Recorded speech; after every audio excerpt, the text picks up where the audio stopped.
स्कंद पुराण जो है वो सभी पुराणों में सबसे विस्तृत और वृहद है। तमाम तरह की जानकारियां होती हैं, तीर्थों के बारे में जानकारी होती है। आपको आश्चर्य होगा ये जानकर कि इसके एक अध्याय में एक सुपुत्री को 10 सुपुत्रों से के बराबर माना गया है। इस तरह की चीजें भी इसमें रहती हैं। और स्कंद पुराण में, उस प्राचीन ग्रंथ में, इस श्री स्तंभेश्वर महादेव का वर्णन किया गया है, इसके बारे में लिखा गया है। यानी कि भले ही एक ऐसे मंदिर के तौर पर आज पहचान हो जो जलमग्न हो जाता है दिन में 2 बार, लेकिन इसका जो प्राचीन इतिहास है वो भी बहुत बड़ा है।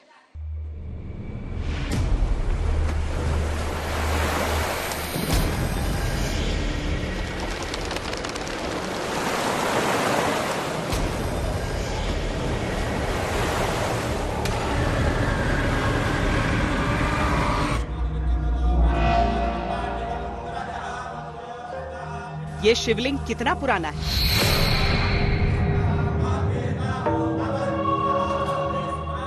स्तंभेश्वर महादेव की महिमा क्या है? सबसे पहले यहां किसने पूजन किया? समुद्र की लहरों के बीच किसने महादेव को स्थापित किया?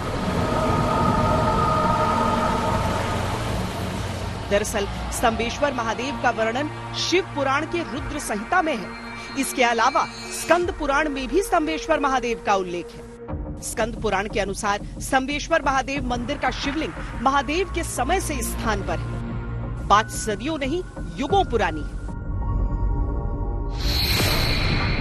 कपिल मुनि नारद मुनि का तपस्वी क्षेत्र कहलाता है। महिसागर संगम गुप्त तीर्थ। शास्त्रों में स्कंद पुराण में ऐसा वर्णन आता है कि इस महिसागर संगम गुप्त तीर्थ में 5 शिवलिंग गुप्त हैं, जिसमें से 2 प्रागट्य हैं। स्तंभेश्वर महादेव की चर्चा शिव पुराण में भी आती है और इसका महात्म्य यह है कि स्वयं समुद्र देवता आकर के और भगवान महाकाल का 2 बार अभिषेक करता है। कुमारी का खंड में, स्कंद पुराण के कुमारी का खंड में इनका वर्णन आया है कि अमावस्या को जो भी भक्त यहाँ पे आते हैं तो अभिषेक नहीं कर पाते बहुत से लोग, और दर्शन करने मात्र से इनका बहुत बड़ा अपने को फल मिलता है दर्शन करने से। और पूजा अगर अपन करेंगे, अभिषेक करेंगे तो उसका तो और ज्यादा फल मिलता है।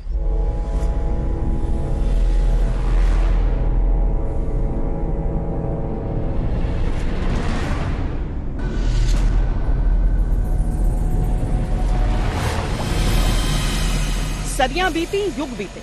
मान्यता है कि स्तंभेश्वर महादेव के शिवलिंग की पूजा ऋषि मुनि करते रहे और कहा जाता है कि भगवान कार्तिकेय ने जब शिवलिंग स्थापित किया तब से ही समुद्र दिन में 2 बार महादेव का जलाभिषेक करने उनके चौखट पर स्वयं आता है।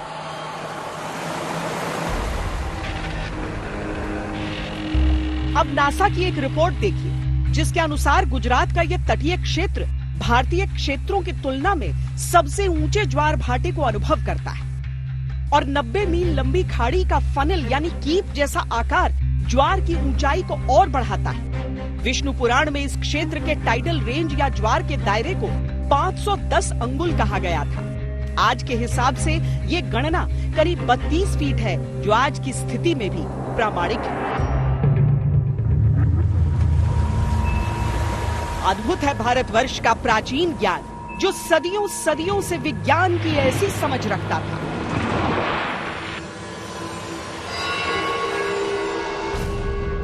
आज इस मंदिर में भक्तों को एक टिकट दिया जाता है, जिसमें प्रतिदिन के ज्वार भाटे की समयावली होती है।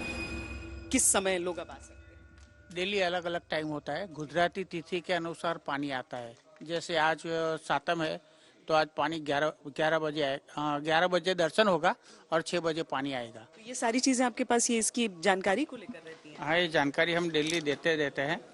जैसे कि ये है एकम, दूज, तीज, उसके गुजराती तिथि के अनुसार पानी आता है और पानी के जाने के बाद दर्शन होता है, फिर पानी आता है, फिर दर्शन होता है।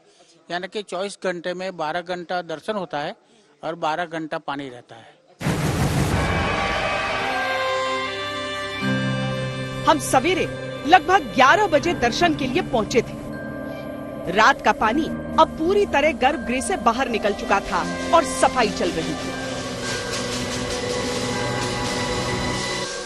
पहले परिक्रमा की सफाई की गई है, उसकी स्वच्छता की गई है और उसके बाद अब इस परिसर की यहाँ पर सफाई तेज धार, पानी की तेज धार से किया जा रहा है। इसे दिन में 2 बार इसे किया जाता है भक्तों के आने के लिए। भक्तों के आने से पहले अभी भी कई भक्त हैं जो यहाँ पर प्रतीक्षा कर रहे हैं कि एक बार ये पूरी सफाई हो जाए, उसके बाद आकर वो शिव जी के दर्शन कर सके यहाँ। और फिर जब पानी चढ़कर फिर उतरेगा, उसके बाद फिर एक दूसरी बार यहाँ पर सफाई की जाएगी। यहाँ से पूरा वो जो समुद्र का पानी है और जो गाद है, उन सबको हटाया जाएगा।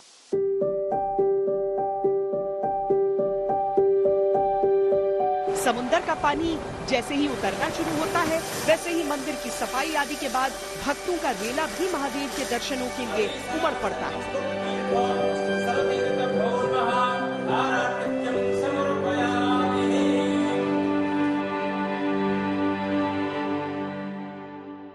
पहली बार दर्शन करने के लिए आ रहे हैं तो बहुत देखकर आप लोगों को अद्भुत लगा। बिल्कुल बहुत अद्भुत लगा। ये यहाँ का नज़ारा ही कुछ और है। जीता शिवलिंग है और बहुत पुराना, यानी भगवानों के टाइम का ये जो पत्थर है उसका कोई नुकसान नहीं होता। इतना सालों से पूरा डूब जाता है। शिवरात्रि के दिन तो ऊपर तक पानी रहता, पूरा ये छत डूब जाती है इसकी। यहाँ से हमारे 3 किलोमीटर दूर कावी तीर्थ है, तो वहाँ सुना हमने कि यहाँ समुद्र में शिवलिंग स्वयंभू है, तो हम यहाँ दर्शन करने आ गए और बहुत अच्छा लगा हम लोगों को। पूनम और शिवरात्रि पे यहाँ बोलते हैं कि जल चढ़ाने से सारे आपके पाप नष्ट हो जाते हैं और माने शिव जी की प्राप्ति होती है आपको दर्शन की।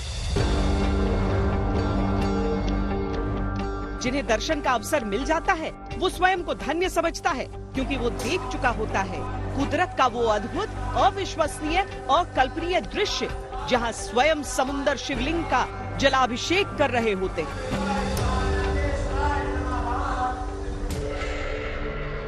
हमारे मन में बरबस ये सवाल भी था कि समुद्र का पानी खारा होता है और किसी भी ढांचे को धीरे धीरे खा जाने की क्षमता रखता है। साथ ही लहरों की ताकत भी निर्माण के टिके रहने में चुनौती होती है। फिर भी यह मंदिर सदियों से एक समान स्वरूप में कायम है। आखिर कैसे?